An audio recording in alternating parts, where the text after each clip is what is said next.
ఆహార కల్తీకి పాల్పడుతున్న వారిపై ఉక్కుపాదం మోపుతున్న హెచ్ ఫాస్ట్ అధికారులు భారీ ఆపరేషన్ నిర్వహించి పెద్ద ఎత్తున మసాలా దినుసులు స్వాధీనం చేసుకున్నారు. 25 టన్నుల మసాలా దినుసులు, 89 టన్నుల ముడి సరుకును జప్తు చేసి ముగ్గురిని అరెస్టు చేశారు. మసాలాల్లో సింథటిక్ రంగులు, క్లాత్ డైలు, టాల్కమ్ పౌడర్ వాడినట్లు గుర్తించామని హైదరాబాద్ సిపి సజ్జనార్ వెల్లడించారు. ఆవాలు, వాము, జీలకర్ర, షాజీరా, లవంగాలు వంటి మసాలా దినుసులను ఎలా కల్తీ చేస్తున్నారో సజ్జనార్ మీడియాకు వివరించారు. నకిలీ, కల్తీ ఆహార పదార్థాల కేసులపై త్వరలో ప్రత్యేక దర్యాప్తు బృందాన్ని ఏర్పాటు చేస్తామన్నారు.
మైలార్దేవ్పల్లిలో కేసు కడితే ఒకటి మన బాలాపూర్లో కట్టడం జరిగింది.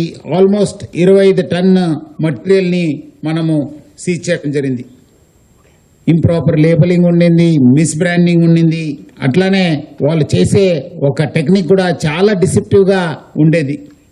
సో అట్లానే ఈ ఒక తయారు చేసే పదార్థాలు అమ్మేయడంలో వీళ్ళు మన మనుషులకి హానికరమైన ఫుడ్ కలర్స్ని including the bush synthetic orange, red and green food కలర్స్ని మనం పట్టుకోవడం జరిగింది.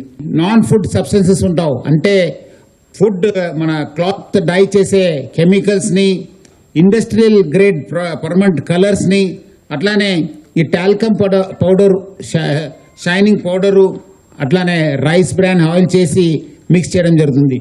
సో ఇట్లా వాళ్ళు చాలా డేంజరస్ ఫుడ్, వాళ్ళు ఎడిబుల్, పాయిజనస్ అనే సబ్స్టెన్స్ కూడా వాళ్ళు వాడడం జరుగుతుంది.